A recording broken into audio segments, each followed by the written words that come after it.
Did you grow up in Canada? Were you alive in the 90s? Did you love YTV? Yeah, you did. Okay, there we go. There's the microphone. What's going on, everybody? Welcome to You, Me, and YTV. Such a smooth intro as usual. But you know what? Sometimes live, you just gotta live.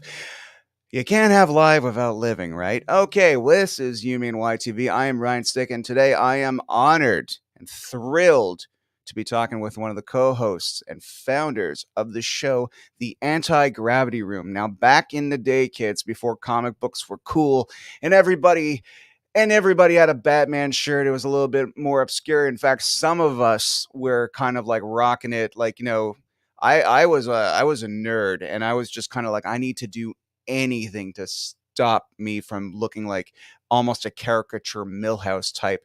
And I was keeping my love of Spider-Man a little bit on the backbone for a little bit. But, when I started a band, when I dyed my hair, when I got a little cooler, I decided to, hey, I'm gonna remind myself who the fuck I am, and I want to introduce somebody who never did such things. I want to introduce the equivalent of what I considered cool, hosting the Anti-Gravity Room with PJ Fresh Phill. I would like to bring in Nick in New York. How you doing, dude? Hey, how are you, Ryan? Thank you for that very nice intro. That was great. You know what, man? It's true. For a while there, back in the 90s, in the early 90s, I was not yet self-assured enough to just rock my geek gear. But these days, I couldn't imagine myself leaving the house without it. And I'm thinking people like you are pioneers in bringing geekdom into the pop culture. What the Anti-Gravity Room did, I've been doing. I grew up with the show, but I've been rewatching a lot in the last 24 hours, and it's amazing what you guys managed to cram into one episode. Like here's a co-hosting with Kevin Smith, an interview of Neil Gaiman. We're interviewing Danzig today, and Stan Lee, and all this stuff. Like it was break paced entertainment in 22 minutes.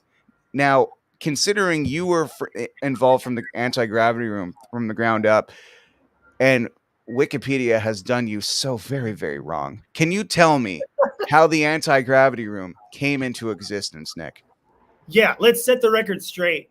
It's it's a really simple story, and I think the context that you gave it is important because there was not this industry of comic book entertainment. The MCU and all of this movie stuff didn't have the kind of weight that it did then. So that's all to say that I was 11 years old. I wanted to be an intern at Valiant Comics. I grew up in New York City, and I went there, and they said, "You're 11 years old," right? Understandably. And I said, "All right, fine." And they handed me some gold edition XO Manowars, and I said, "How am I going to get in there?" And my friend Millen Dale and I, we were both just kids. I was a fan of public access TV in New York City. And I found out literally all you had to do was fill out a form, and they gave you a show. They gave you a half an hour of Manhattan airtime. So I said, let's do that.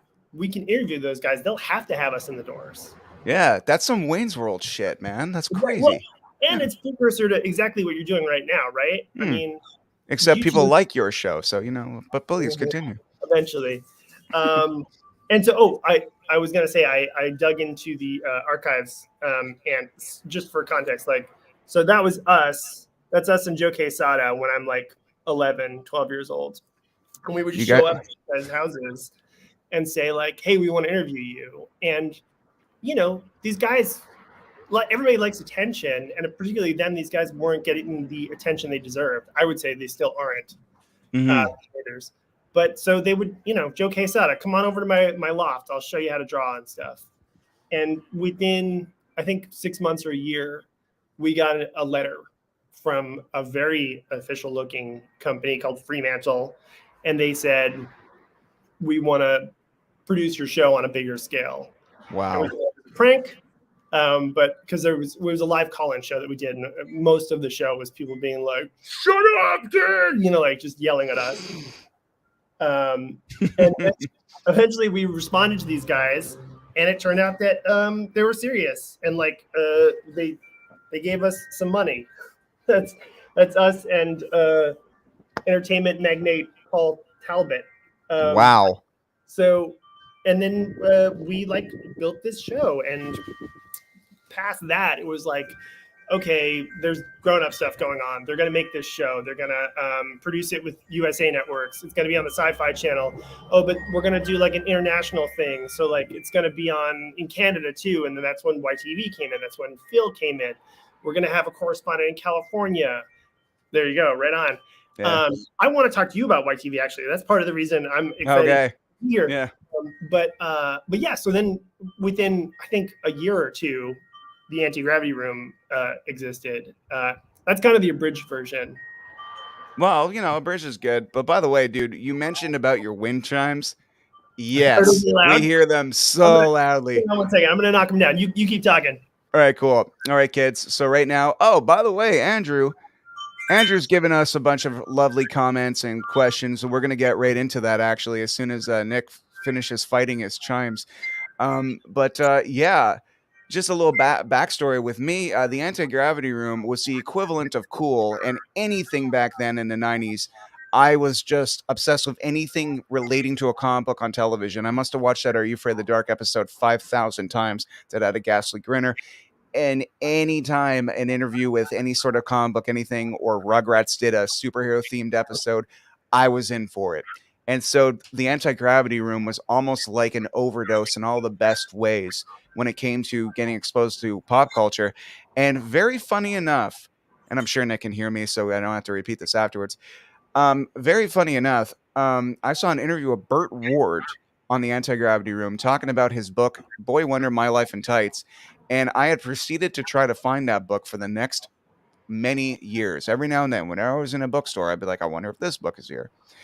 And lo and behold, when Amazon came out and I realized that pretty much anyone was selling anything, the first book I ever ordered on Amazon years later, I had engraved in my memory, Burt Ward, My Life in Tights. I got to read that fucking book.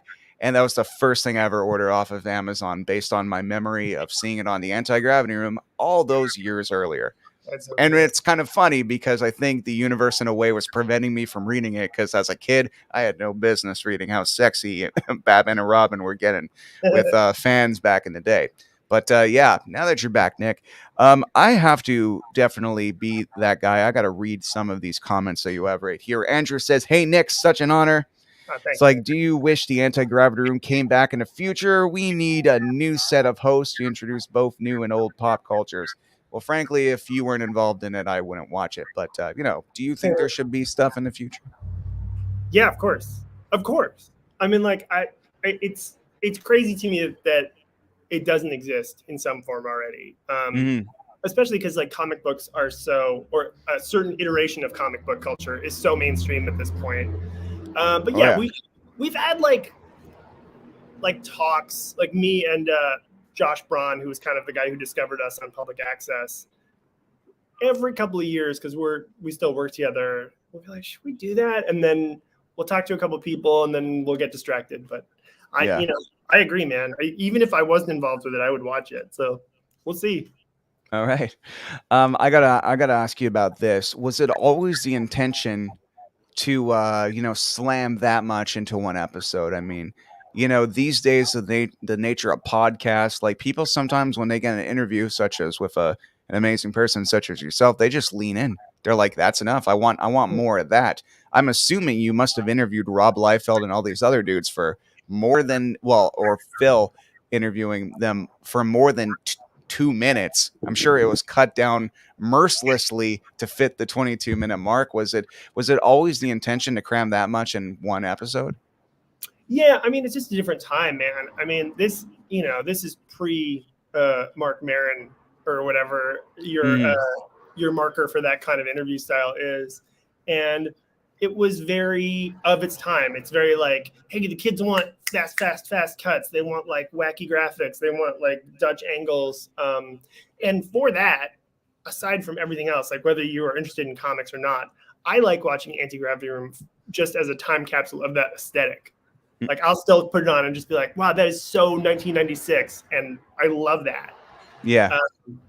But yeah, but the other thing is like at that time, I don't know if somebody wanted to I would watch 30 minutes of Neil Gaiman, but I don't know if Oh there yeah. was a universal need for that. Now there certainly would be. You could do 2 hours on that guy, and like it would be great. I've seen him talk for 2 hours, but it was just like, hey, let's get this guy, let's keep the remotes out of the kids' hands. I got to ask you, man, and I'm gonna see if I could actually share the video because I got it on me. Actually, maybe we can watch that theme song. Okay, wait. I gotta ask. I gotta ask about this. We don't have to listen to it, but you have this expression on your face, and it's priceless. Okay. You're interviewing Danzig. Oh yeah, yeah. And here he is. Okay, so just a little bit like Danzig's the type of guy. He's the type of guy that does a certain type of interview, and it just seems to be like when he's talking, you have this really funny expression on your face. Can you tell me about the record about like interviewing guys like Danzig that are usually a little bit guarded, you can Well, say. certainly, if you look right there, you can see there's a mark on my face, Yeah. and the reason I may have a weird vibe is because they had just drawn on me. They took those Sharpies that they were using for signing and they drew on me, and there's only a couple of different approaches that you can have when a child wants to interview you and they're precocious and they're 14. And one of them that I encountered a few times was dudes just like bullying you, which is in retrospect pretty funny. Like these guys put me in a headlock.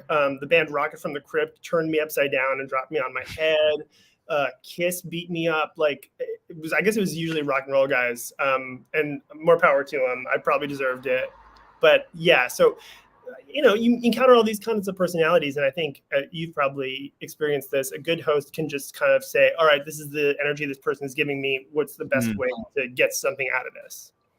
Yeah. I mean, sometimes we all wish, but every now and then you get that person that you really connect with. And I think Andrew asked a few things, but I'm going to paraphrase one of them, like favorite moments. Let's go with favorite interview. Who's a person you talk to that you really connect with, and you're just like, wow, that went so well because you're a kid. Yeah. I didn't know how to wipe my ass when I was 16. Like you were a kid growing up on camera meeting all these amazing famous people, but you did it so effortlessly. Like I, I don't know. I couldn't even talk to girls when I was like 14. Like, but you're talking to no, it's a completely separate thing. okay. But if you put camera in front of me, I could definitely interview them. There you go. Different skill set. Yeah, I have a lot of great memories from the anti-gravity room. It's funny that you were saying earlier that when you were promoting us talking, the only image you could find from that era was me and Ben Stiller. And I think that day was a crazy standout because I was aware of him. And I think that was right after Cable Guy had come out. But we got to the set for the day, which was DC Comics. Thank you very much. Like we're in the offices. And here's this movie actor, Ben Stiller, funny guy. And he looks at the script we had for the day. And he's like, I don't really think this is that funny. And we said, oh, okay, well, you're co-hosting the show. What do you want to do about it not being funny? And he said, let's just make it up. And I'm 16. And I'm like, what do you mean make it up, man? And he's like, look, it's easy. By the end of, we're going to talk for 30 seconds. By the end of it, we need to say that Shashi's in LA interviewing Harlan Ellison. And everything we do between now and then, let's just have fun and make it funny.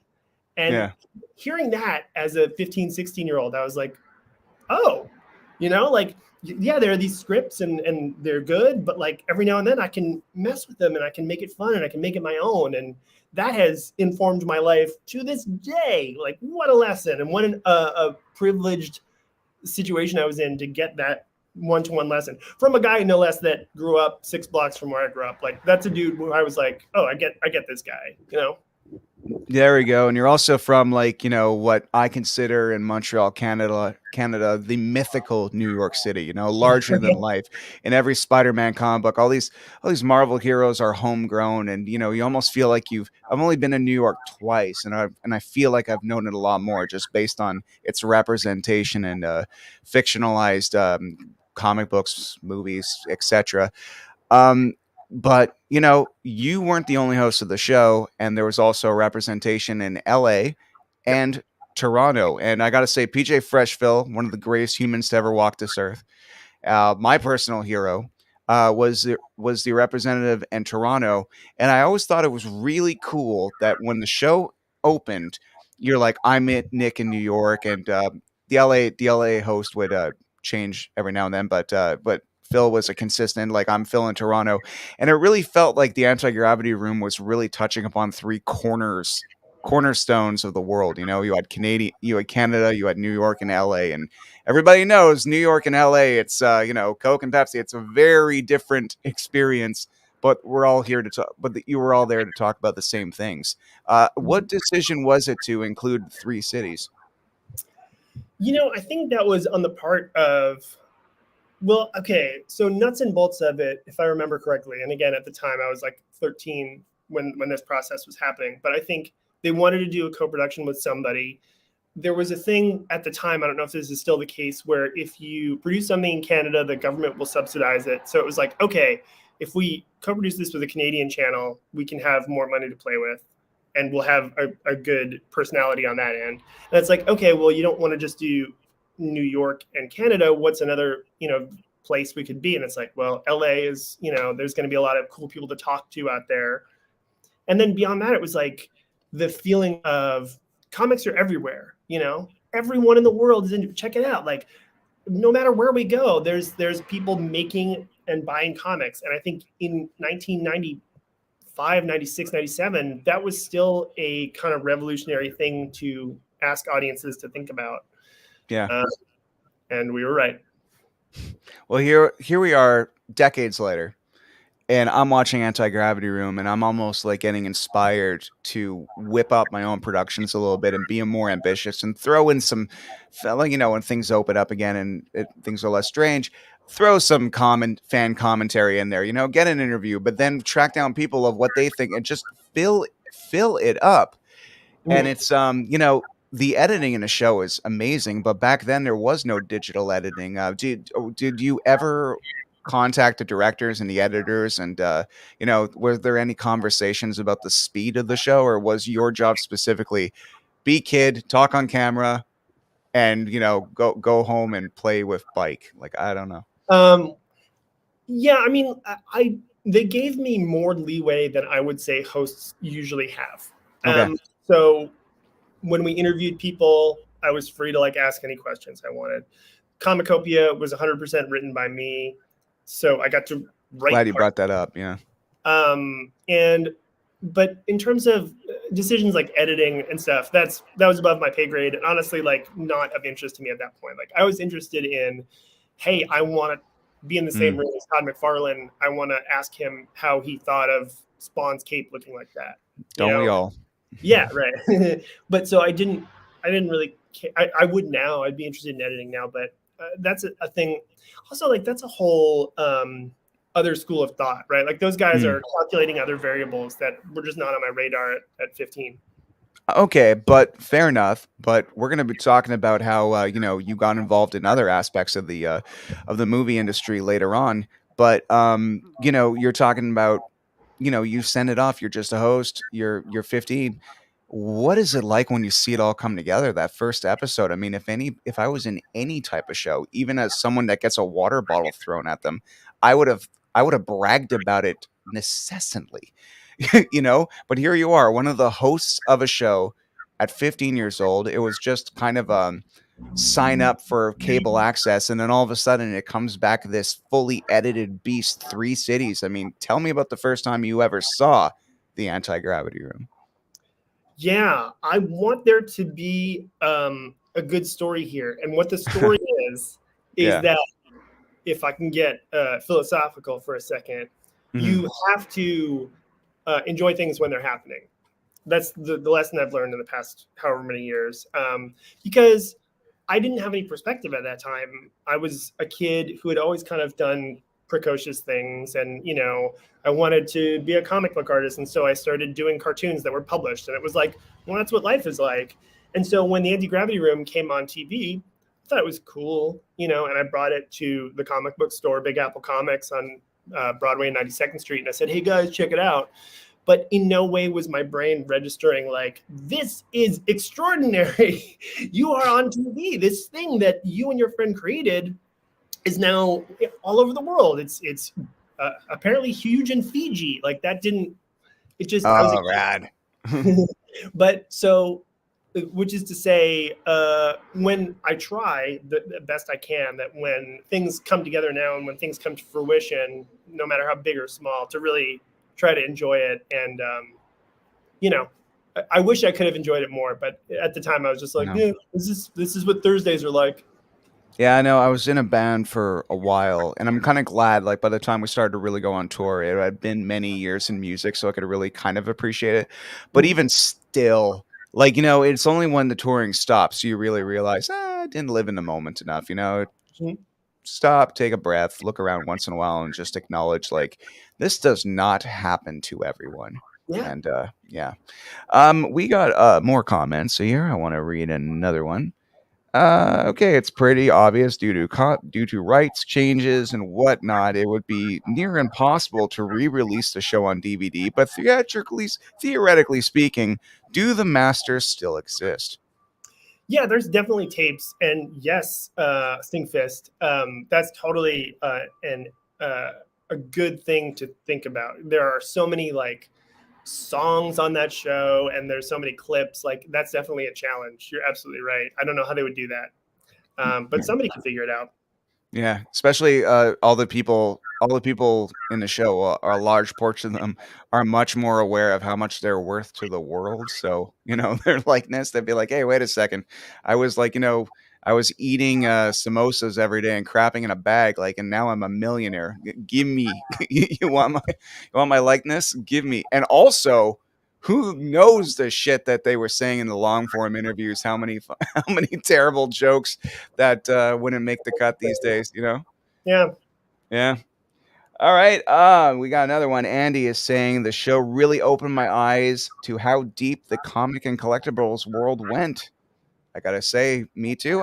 You know what? I love the fact that there was no corner you wouldn't, there was no stone you wouldn't overturn. I don't know the fucking expression. Sorry. Pretty much when it came to pop culture, you guys just covered everything.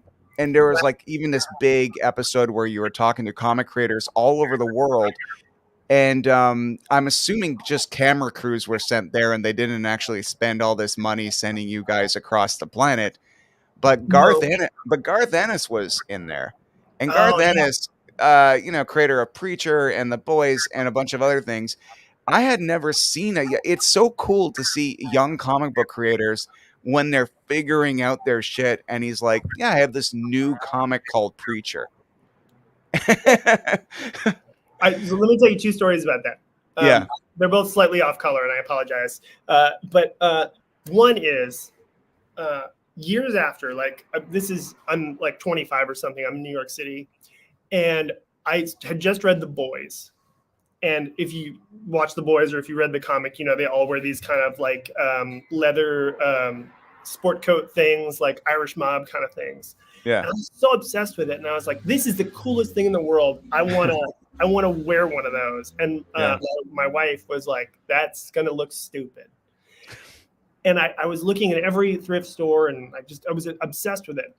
And I was in a convenience store on University and 11th Street, and there's a dude in front of me in line who's wearing one of those jackets, and I go, look, that guy looks cool. Like that's what I could look like. And she was like, and I look a little closer, and I'm like, that's Garth Ennis.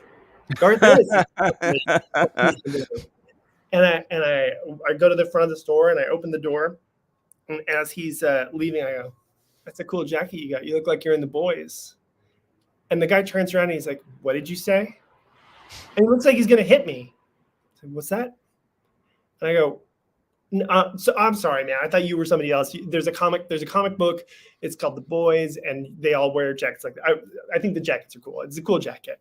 He goes, "There's a comic called The Boys, huh? That's funny because I made that comic." It was him. Your accent's amazing, first of all. And second of all, oh my god. So by rewatching the show and just getting a real sense of everything, you mentioned Comicopia. And Yes. I think that's awesome. That is YouTube before YouTube, just talking about the new comic books of the week. I mean, not many people did. Did you I mean, you're very generous with, 3 out of 5, 4 out of 5 on the anti-gravity scale. Yeah.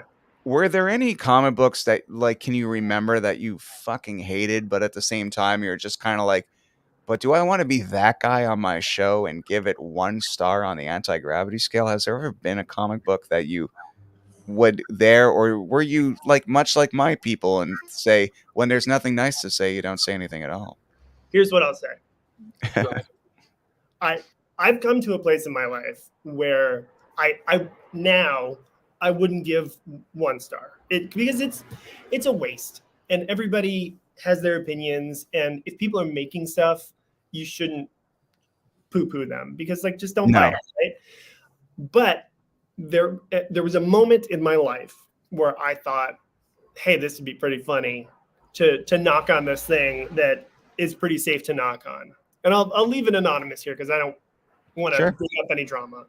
Oh, yeah. But I gave a pretty saucy review to something, and I heard, and this is why it was so stupid. Mm. I heard that it got back to the person who created that comic, and Um, they were like hurt and also angry, and said, I'm not doing Anti-Gravity Room anymore. I'm not going to be a guest on that show. okay. And that's too bad. I mean, I stand by my review, but it's also Mhm. like, just don't review it. Like, Yeah. especially for such a closed community at the time, if there's only one show about comic books and that show about comic books says that this comic book isn't good, you're kind of effing up that guy's life for a couple months. And like, why do that? So I feel bad about that. But it was a long time ago. I forgive myself. Speaking of, well, actually not speaking of forgiving at all, but PJ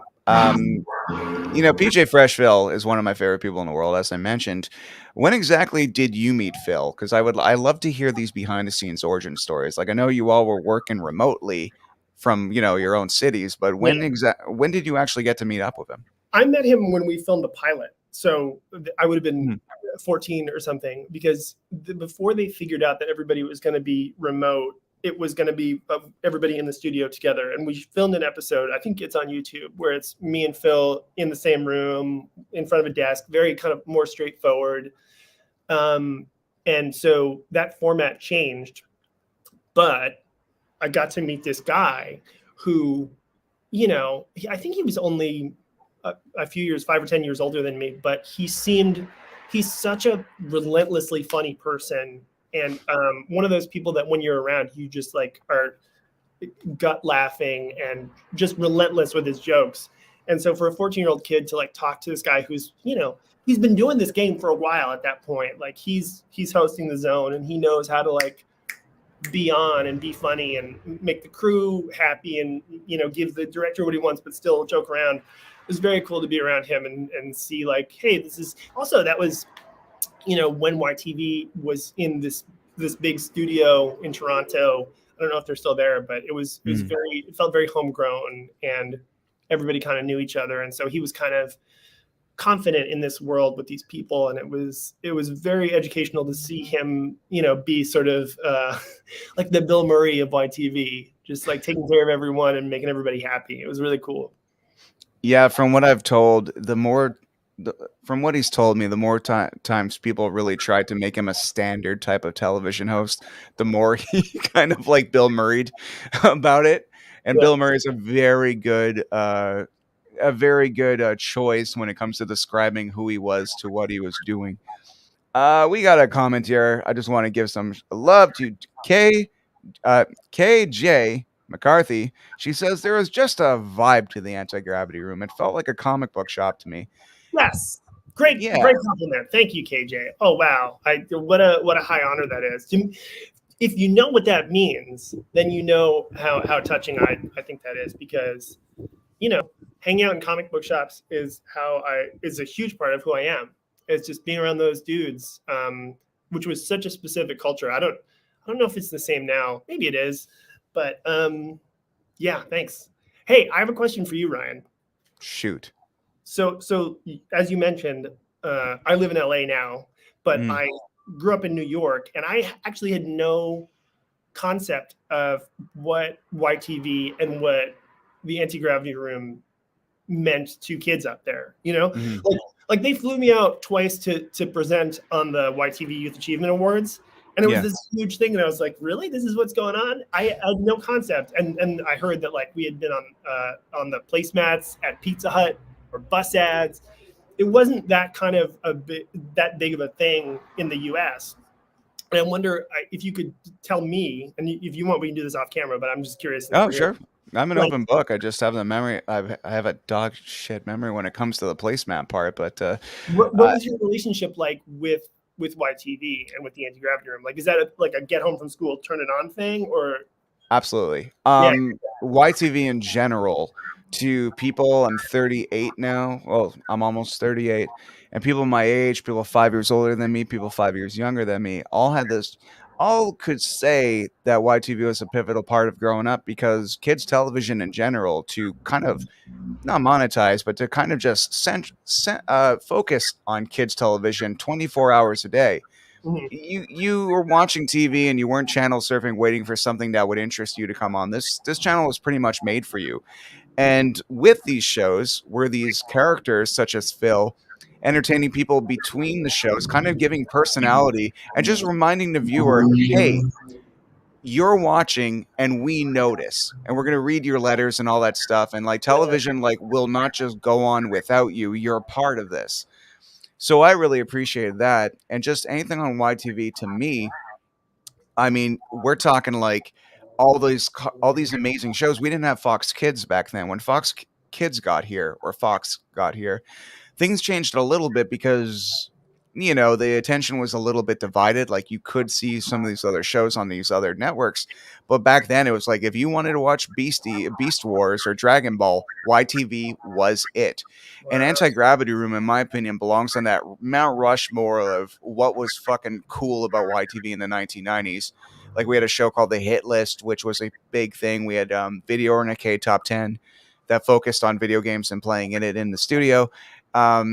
Phil is just a mountain in himself, and the Anti-Gravity Room was just one of those things where it's just like, I don't know, like, I have a cheesy background here, right here, but Anti-Gravity Room is, in my opinion, was punk and metal that you could see, if that makes any sense. Yeah, I get it. Well, thank you. And as far as, and just, I just got to say, it's just like, you particularly, because you were from New York, so that's cool automatically. There was also this, and I want to find the clip. I have it somewhere. But it's this great thing. You're wearing a suit, you have dyed hair, and I loved Green Day back then. So anybody who had like blue hair, I'm just like, awesome. You're just like, hi, we had the Anti-Gravity Room. Like, parents seem to be worried about the effects of comic books on their kids. We at the Anti-Gravity Room don't. And I thought that was, I don't know. I thought you were effortlessly charismatic for a young man. And back then, being younger than you, a little bit younger than you, probably by maybe 2 years. But back then, that seemed to be such an amount of difference between, humans. Like 12 to 14 is like 2 decades. When it comes to the mentality. I remember just, I'm just like, man, this guy just seems to have it going on. And I gotta ask, like, the colored hair, all that kind of stuff. Like, there was a visual representation of how clued in you were to like the culture at the time, that 90s culture that was just exploding, especially like post grunge. We're talking like Green Day time. Was the colored hair related to that at all? Like, who was the music you were listening to that made you say, fuck, I gotta dye me my hair? Yeah, I mean, I was and am still like a huge indie rock person. I hadn't graduated to like Pavement Sebado yet, although we had Lou Barlow on the show. But at that time, I would have been listening to like Weezer, which, I mean, Matt Sharp has bleached hair on their, in the first video they made. And I'm sure that was an influence. But yeah, we had a concert venue on 50th Street called Roseland Ballroom, where all of the like lower tier MTV bands would play, and I would be there every week. And so that was, my interest outside of comics was like going to Roseland, seeing whatever band, Silverchair, whatever was on MTV that week. And so certainly it's like, yeah, I want to be like those guys, which is a cool meeting of paths, right? It's like that comic books and rock and roll thing that just we encountered so many times doing the Anti-Gravity Room was like these bands like comic books, these comic book people like music. There's overlap. There's Paul Pope doing both, and yeah. So yeah, I was tuned into that stuff. And video games were also becoming like, we were getting out of like kind of like, even though I love me some Super Mario and I love all that, but just video games were becoming a little bit more alternative with the advent of like Sega Saturn, and 64 was just a few years away. Video games became much more adult. Like all the kids that grew up with it in the 80s were still playing it in the 90s, and they were almost catering to them. They were no longer like trying to make everything cute.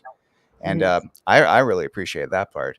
When it comes to the show, some people are asking, is there any like amazing behind the scenes story that, let's say you're hanging out in a bar and people are like, what's the craziest thing to ever happen to you in the anti-gravity room?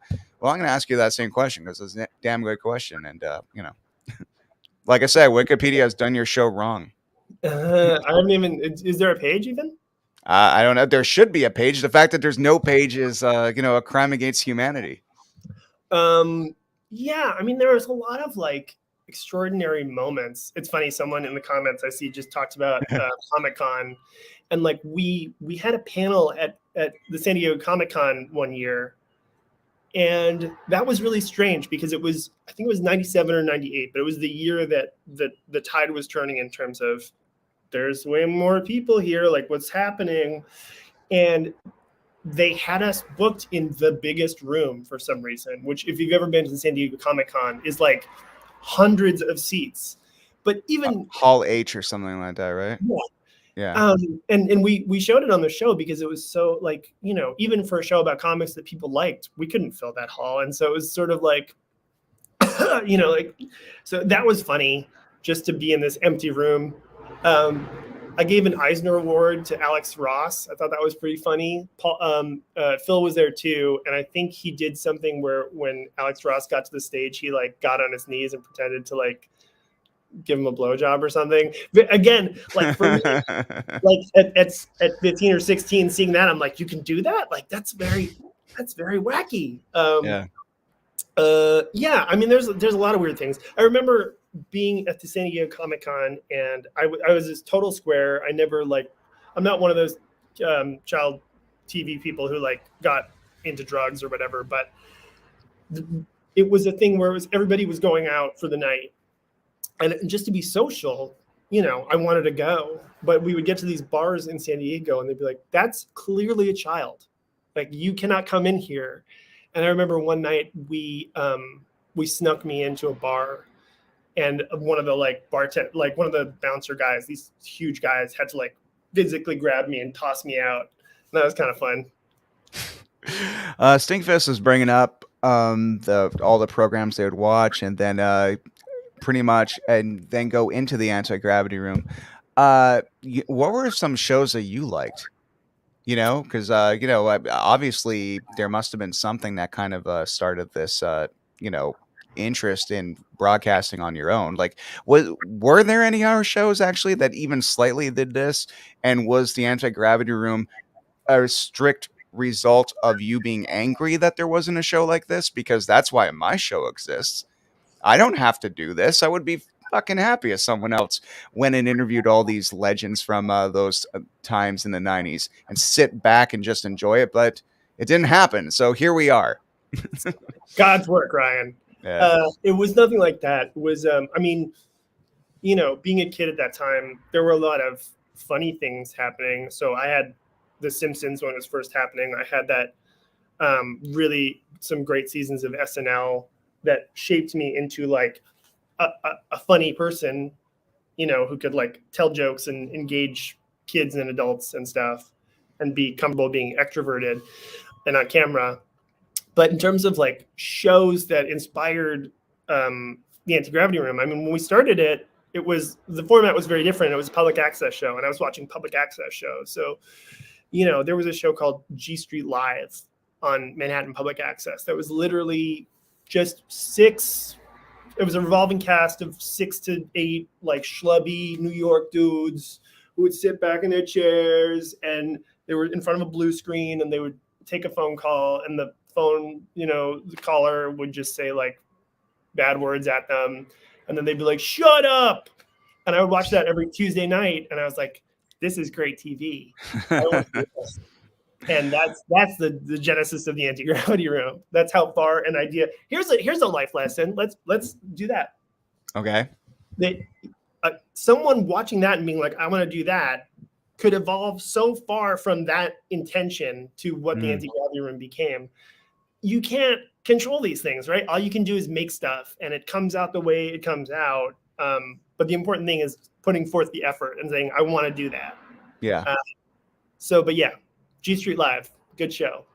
It's got to be self-fulfilling, because if it's not, like, we live in a world where we can like literally see how many people like bothered to like it or comment or share. We could see the views.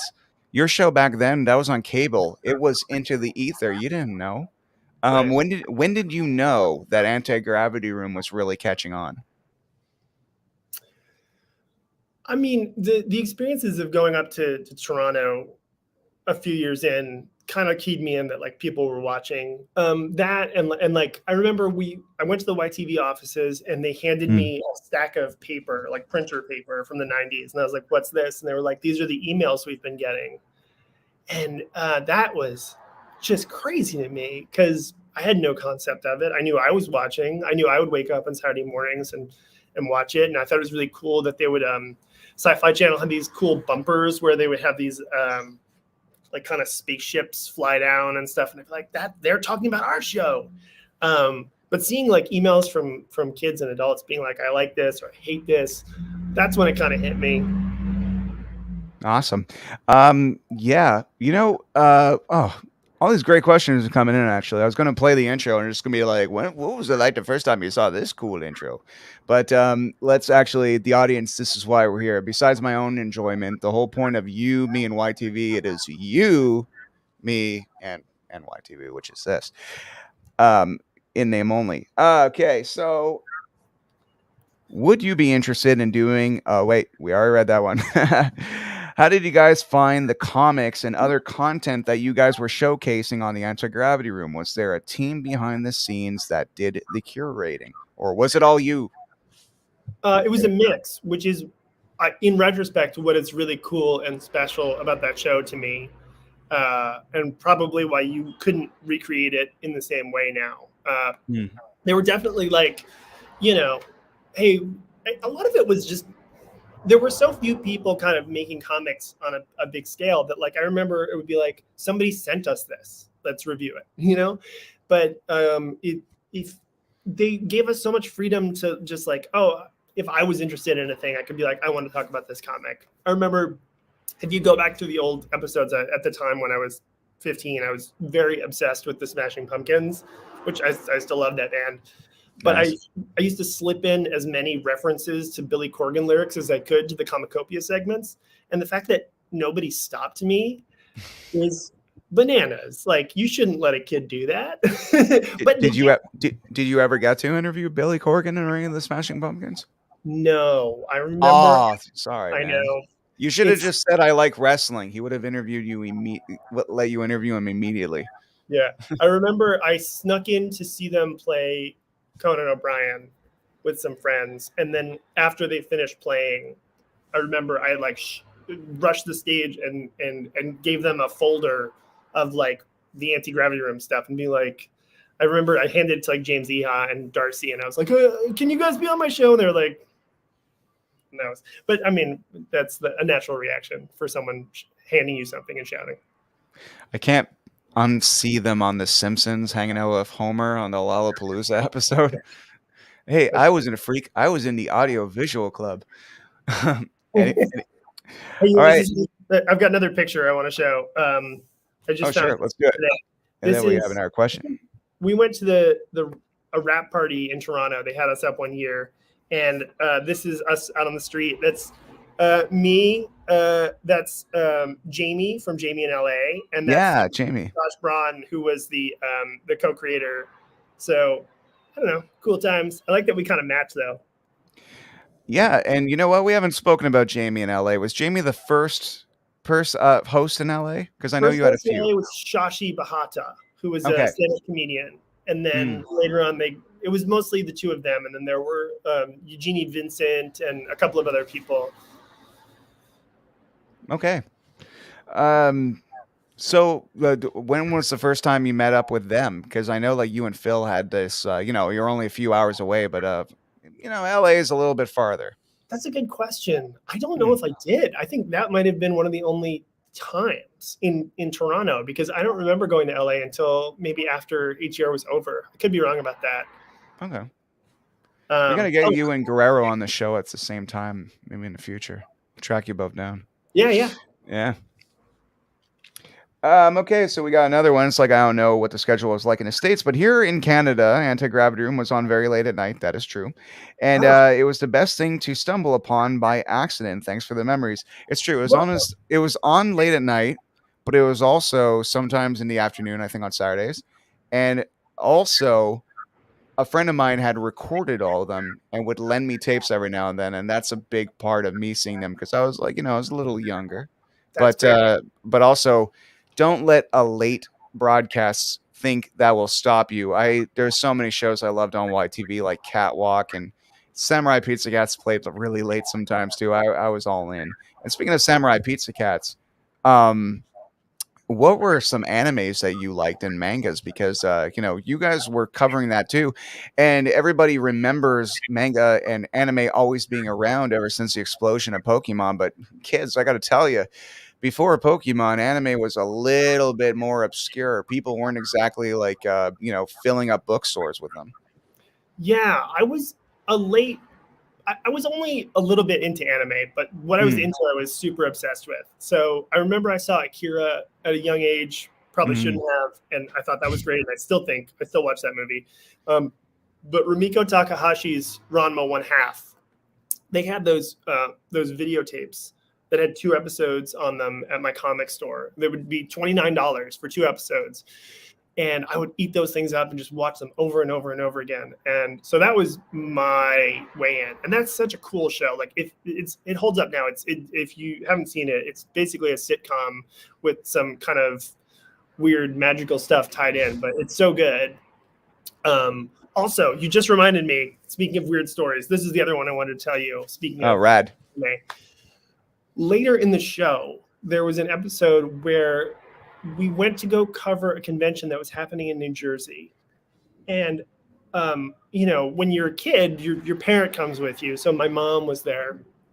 And we were interviewing these people who were kind of anime fans. We couldn't really figure out what the deal was. And we were in a hotel room, and she walked into the room next door and then came out, and her face was like ashen. So, what happened, Mom? She's like, nothing. And what we later surmised was that this was a furry convention at the start of that. Oh, And, okay. I thought you were going to talk about hentai or something, but okay, furries. All right. and Mom had walked in on a couple of people getting friendly. Mm. And I was in the next room, 16 years old, just having a grand old time interviewing somebody about what's your favorite why are you dressed up like a dog? It was cool. I'm glad you kind of just did a little impression of yourself, which sounded nothing like the superbly cool Nick in New York that I remember. But were there any interviews like, I'm in the business of doing interviews. And when I say business, I say no one pays me, but I do it anyway because I like it. Was there any interview you did with anybody that you completely think that you did a bad job with and that you wish you could redo? Because you on autopilot are fucking awesome. I can say that I've seen enough people in this world, especially with the advent of YouTube and everybody just starting up their things, and there's less gatekeeping to get to this level. You always kind of seem that this is comes like second nature. But was there any interview that you think that you particularly could have did better? Well, first of all, thank you. That's very nice. I Mhm. love interviewing people. I love talking to them. In terms of an interview that went bad, there's nothing that I feel like I screwed up, but I will Mm. say that the first time I met Janine Garofalo, I just we saw that one. Oh. so she was in a coffee house on Avenue A, and I spotted her, and I was such a huge fan, and am such a huge fan. And I went over and I said, like, do you think we could interview you? And she said yes, because she's very cool. Um, on camera, that moment, my voice changed, and it was very embarrassing. Um, but what are you going to do? That's just hormones. And you were with a comedian, so that's good company. You know, she would roll with the punch it. She would totally roll with the punches. Um, oh, here's a good one. A little comment on about the shirt you're wearing. Is that the same milk and cheese shirt from '96, Nick? Good. Yes. I moved from New York. Let's Uh, get a shot of that. Gin makes a man mean. Um, I had this when I was on AGR, and I distinctly remember our director Mark Williams would put a piece of like gaffer's tape right there to make it so we weren't like talking about kids drinking. It would be GN makes a man mean. But I was and am a huge Evan Dorkin fan. I love milk and cheese, and I lost it when I moved out to the West Coast. And so I found out that Evan is making shirts again, and so I ordered it immediately. I'm very happy to be back in the suit. Awesome. Oh, speaking of shirts, even though that we're not sponsored by retrokid.ca, they're the only people that make licensed YTV shirts. Those are Amongst cool. many shows like Video Order Kid Top 10, even though those are sold out until March, but in March everybody jump back on those. Anyhow, so yeah, we're talking about the past. Let's talk a little bit about the future. So how many seasons did Anti-Gravity Room like have exactly? I don't remember. I think it was like 6 or 7. I think we had 60 or 70 episodes, something like Okay, that. like 6 years? It wasn't a year though. I'm Okay. trying to remember like how many Mm. actual years it was. I think we came on in '95 and then we went off in '98, maybe something like that. It's a little blurry, but I know we had Oh, a crazy number of episodes for that amount of time. you're like 4 years before the explosion too. That sucks, man. Like things changed when that X-Men movie came out. Like that was the first form of legitimacy. Like everybody knows who That was Wolverine is. Well, okay. Well, right before we talk about what you did career-wise afterwards, how did you feel when X-Men and Spider-Man and all these multi-million dollar movies started finally coming out? Because back then there was slim pickings, kids. I remember renting the same shitty Captain America movie where his rubber fucking ears like 10 times, Yeah. and Dolph Lundgren was a skullless Punisher, and anything Marvel before Blade was not awesome. And we had still had Batman movies, but they were getting worse and worse and worse in the mid 90s. It's kind of amazing how the world turned. What was your opinion when X-Men, Spider-Man, and all these films started coming out? It's a double-edged sword for me. Hmm. Mostly it's great. I go to those movies and I cry. Like it's amazing. It's a, we nerds alike. I think we can all agree that we live in an amazing time to be interested in this kind of stuff, because imagine if you were interested in fantasy 30 years ago and someone told you there's a show called Game of Thrones where everything looks real. You would be like, just send me to that time period now. I want to live then. So mostly I'm like, this is a privilege that these movies are getting made and I can see them as if they are real. I think there's a weird thing happening where everybody knows about comic books and nobody knows about comic books now. And that's unfortunate because, as pervasive as the MCU and the DC movies are, I don't know how many of those people are actually going to comic shops. And I think I don't know that there's something weird there that bums me out, where I want comic book creators to get their due. I want people to enjoy the medium of comic books, but I don't have any solutions. So this is just me complaining. Yeah, and also just considering you're a big reader, when these movies came out, I mean, even when you look back at that groundbreaking X-Men the animated series, they were they were adapting. All these things are adaptations. You can never do page for page.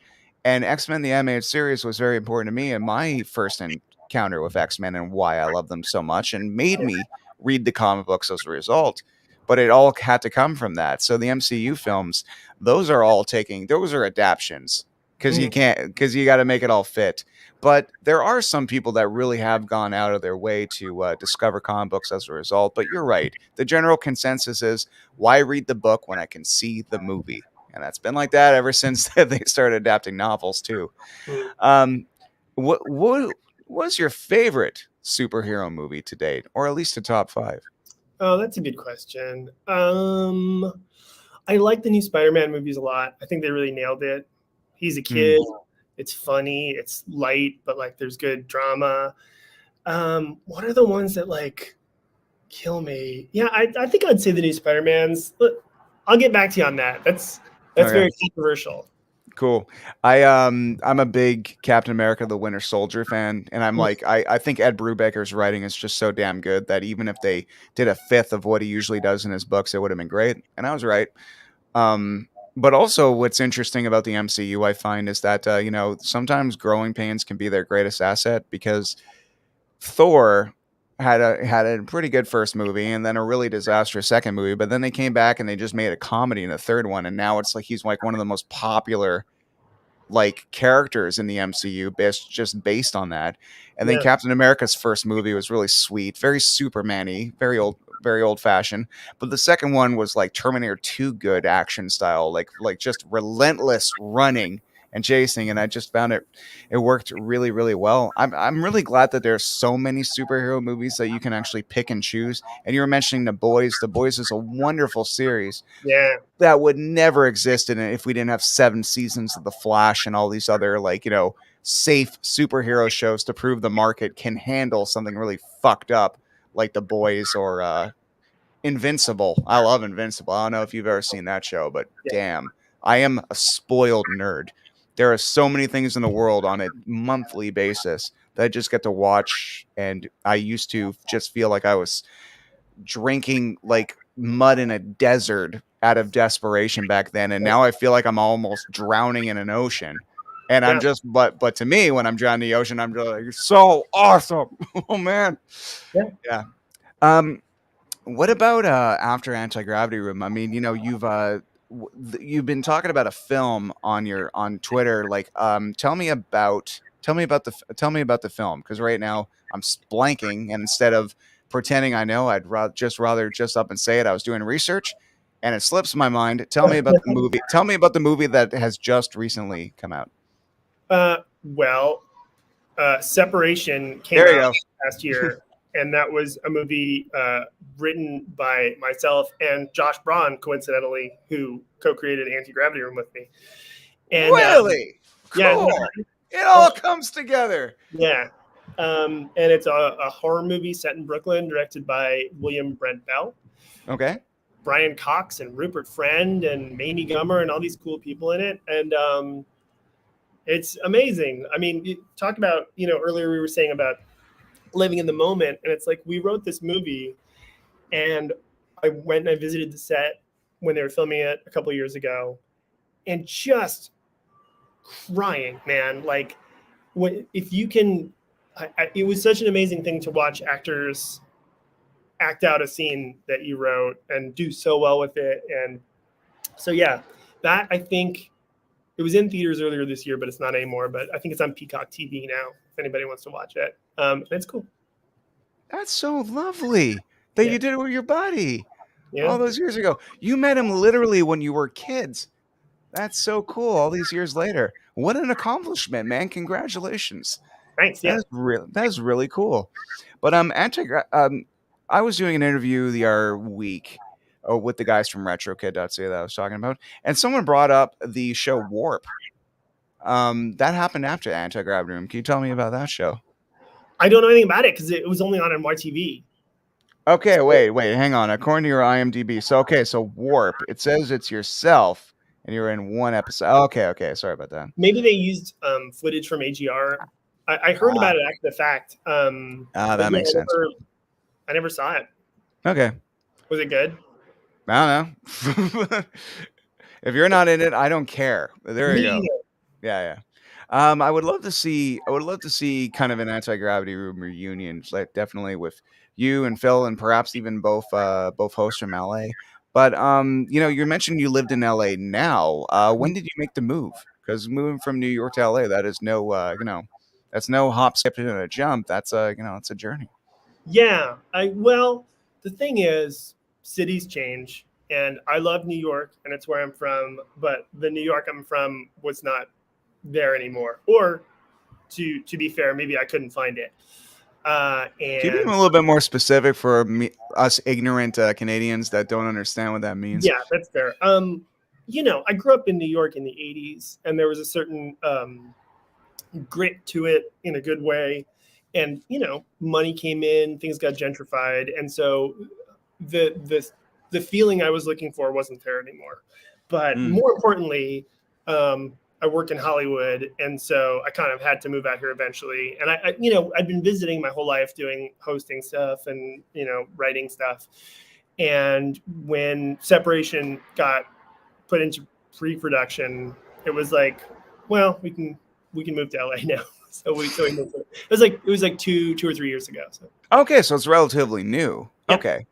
Oh well, it's funny. Like 3 years ago, I was in New York seeing Beetlejuice on Broadway and taking the SNL tour in the day, like a bunch of tourists, but we were just loving it. We're like, oh my god, this is where Chris Farley used to fall over and scream, and it was just awesome. But New I'm York is assuming, amazing.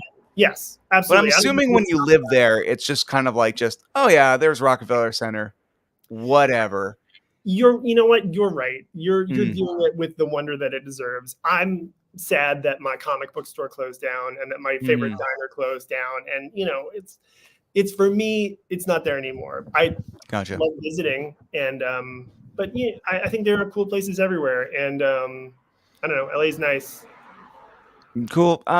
Yeah, you know what? I even feel that way about some places in my own city. Like, some places close down, they change. And then, I mean, with the last 2 years, I don't really go out much. So it's, you go downtown and you just kind of realize that how things are different. And then you'll see people and you'll realize that buildings are even different. And it's kind of like there's a spirit to a certain amount of there's a spirit to a time in your life that you can't really replicate all the time. And sometimes, like you did, sometimes it is best to move on as opposed to just be haunted by the ghosts of things that are gone. I'll tell you something though. Speaking of That's deep. nostalgia, since this is a nostalgia, That's and I like what you just said, yeah. I'm a big nostalgia addict, and I'll tell you my secret for Okay. getting that dopamine hit or Sure. serotonin or whatever it is. You go on YouTube and you search like commercials 1989 or 1992 or whatever year you want to like put into your brain, and you look for a block of commercials like just as they aired, and that thing will send you back in time so fast, man, faster than like a meal that your mom made or a song you heard when you were 13. Like just watching those things that you were only half paying attention to is some powerful stuff. I highly recommend doing this. Oh, dude. Oh my God. The best. My wife and I are around Christmas time. We were looking up 70s and 80s Christmas commercials, Yeah. and it's rad. Like if you put that on at a party or if you have people coming over and you're just playing there, that is such a conversation starter too, because people will have that same experience. And when you want to watch something nostalgic, a commercial is like kind of like just 20 seconds of your time. So you get Mhm. like drift in, drift out, and you'll see that and it'll take you right back. But I love what you're saying about the commercial blocks too. Because my favorite Christmas anything is the Muppets Family Christmas, and my VHS tape is just littered with Oshkosh Begosh commercials. And I remember all of them, and I can't actually watch the movie without feeling these cheesy ass kids overall commercials in between each of them. It's cemented into it. Yeah, Um, exactly. what is right now? Comic books are still, of course, being published, but who would you say is your to everyone watching right now? I mean, we're talking about the glory of comic book stores now. They need to get more attention. What is a comic book out now that you would have put on Comicopia? Oh, interesting.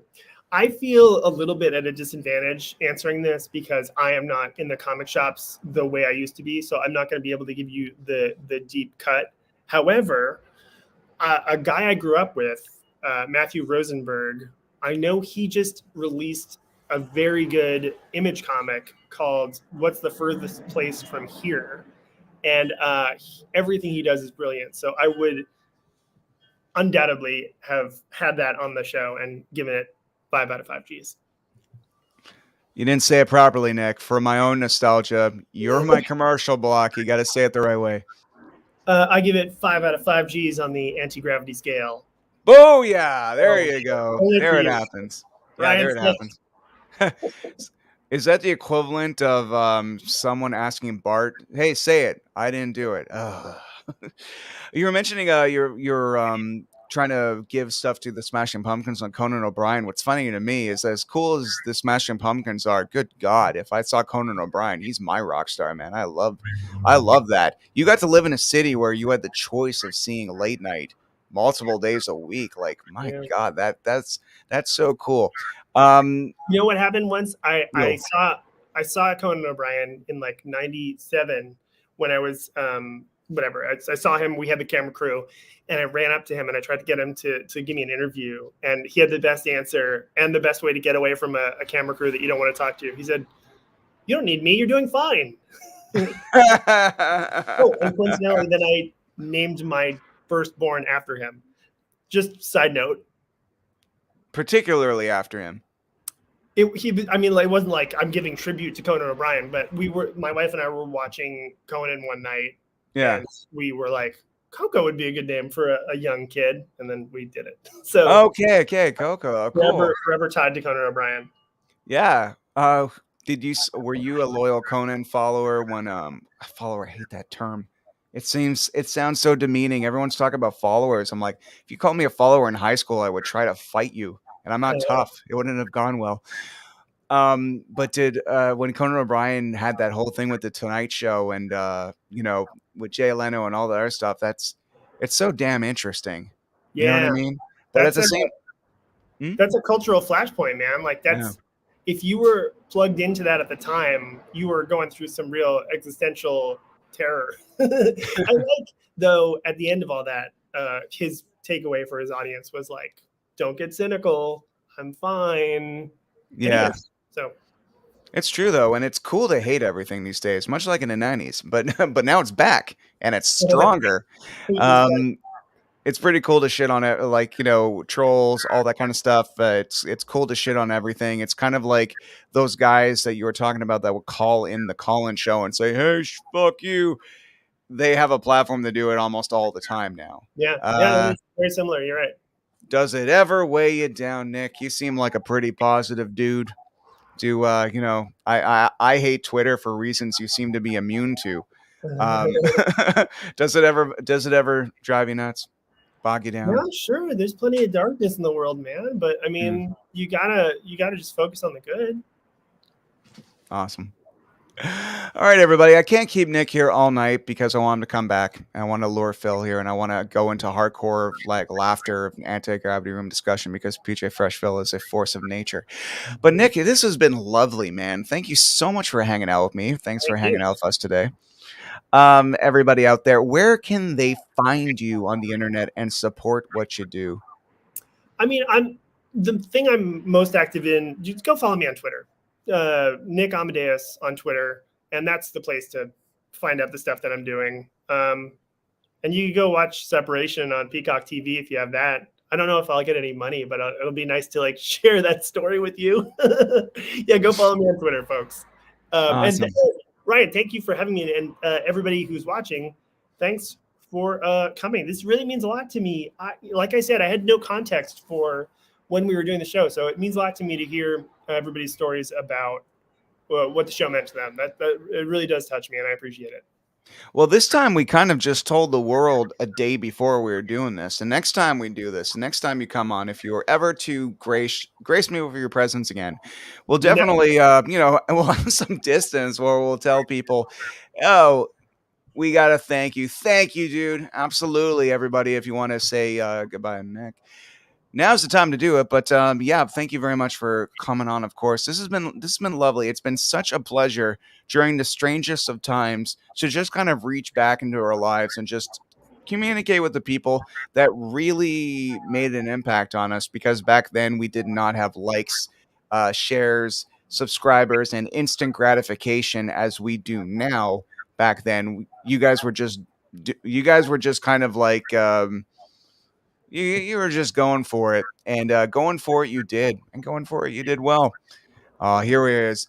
Thank you, Nick. Good seeing you from Eric J.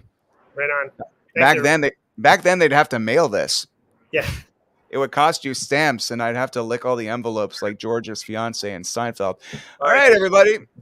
Thank you very much for stopping by. This has been absolutely lovely. You and me and YTV. Follow us on Instagram, Twitter if you want, but Facebook and YouTube, do that. All right. Thanks, everyone. We're signing off here. I'm going to, here's my mom. She's saying, great show. I appreciate it, Mom. Thanks, Mom. My life is complete now. All right. Signing off. I want to say goodbye to you properly when we finish, and see you later, everybody. Thank you so much for tuning in. This has been fucking awesome. The Anti-Gravity Room. Amazing. I'm inspired all over again by the research I did for this episode, man. That show is incredible, groundbreaking. When nobody said this is cool, you guys said it was cool. You guys saw the future, and I'm so glad you showed it to me. And I think I grew up better as a result of it. Take it easy, everybody. Bye-bye.